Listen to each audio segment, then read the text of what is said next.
The Way of the Househusband involves a man named Tatsu, who is also known as the Immortal Dragon, a legendary Yakuza fighter who basically wiped out an entire enemy gang single-handedly. He ended up marrying a designer of some sort. I think she's like a clothing designer, but she's also like a super big anime fan. And he ends up retiring from the Yakuza to basically be a house husband.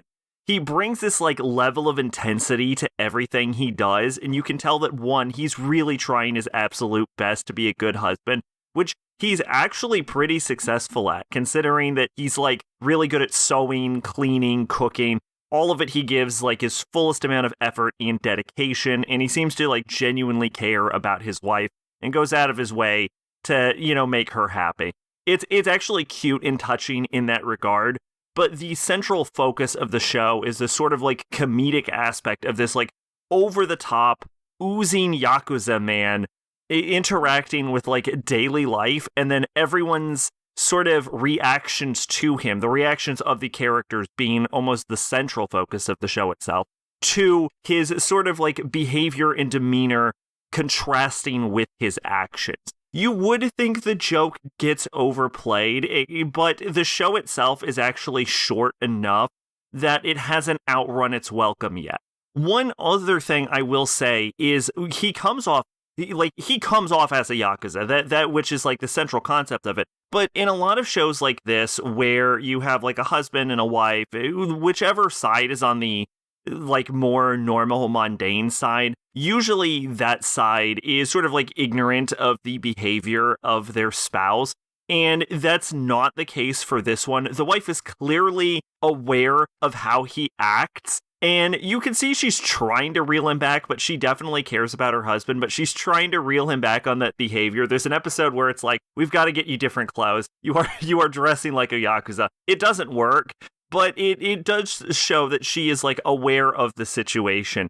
It's an interesting little twist on that, and I would actually appreciate if like later episodes sort of delve into how their relationship started. We see the first time he meets her parents and their reactions to that. I would love to get more of a relationship expansion on the husband and wife and how they sort of got together, because they're a super cute relationship. They're a super cute couple, but I want to know how this occurred. I also appreciate that as the show goes on, we also have like two other factions that are occurring, because the main character, Tatsu himself, has sort of like dragged the neighborhood into sort of his wavelength, especially like the other like local housewives who end up matching his intensity and seriousness in situations, which is like a super charming aspect. And even more than that, running underlying theme of the show that's not a central focus is that the basic Yakuza organizations in the surrounding areas are all pretty much collapsing. There is at least one operation still going that has conflicts with the main character every now and again, which is being retired, he mostly ignores. But other of the more notable organizations around him have all collapsed, and the like higher-ups of that are having to sort of adapt to modern life. Like, the Tatsu's main rival is like a crepe salesman, and then like the wife of like a huge family now like works at a supermarket being backed up by her former subordinates who are sticking around despite the collapse of the family. And like his old boss shows up at one point, they just play with dogs the whole time. It's honestly really interesting to see.